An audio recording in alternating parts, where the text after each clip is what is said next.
And who do you think is, you got to build a team to see your way through this because it is a long process and it's difficult. So who would you make sure that you had in play? Yeah. So first of all, it's a very emotional. So you want to really be away from the, after you kind of agree on a basic high level stuff, you want to remove yourself from the process as much as possible and surround yourself with a team of professionals. Because it's very emotional. So you're gonna make knee-jerk emotional decisions. You're not going to be the best negotiator. You also probably haven't sold a company before, so you want to surround yourself with people who have. You certainly want to get your accountant involved. He's going to need to help you with your finances and make sure that the financial projections that you give the buyers are good, and get your taxes in order and that type of thing. You want to really consider the tax consequences. I think a lot of times people hear, "Oh, I'm going to get $2 million. That's awesome." You don't realize you may have to pay 40% of that in taxes.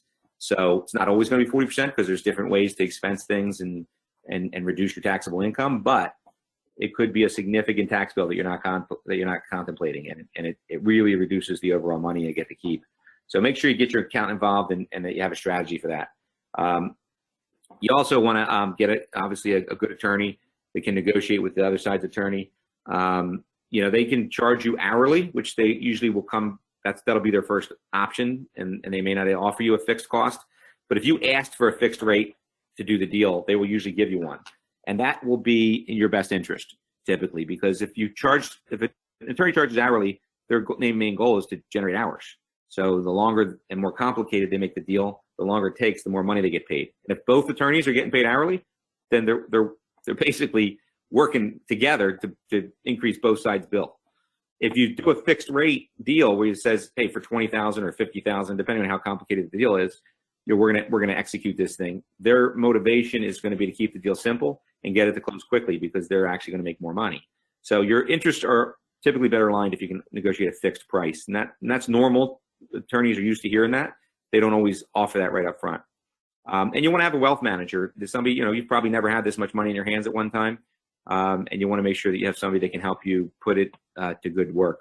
You've been building a company with your,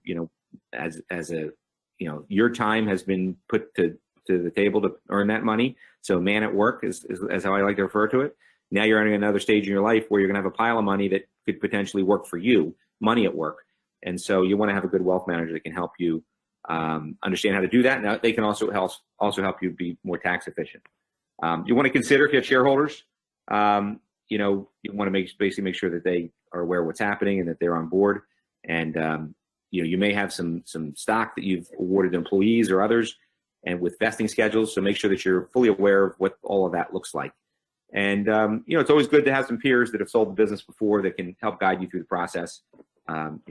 We could be a resource for you if that's something we can be helpful with.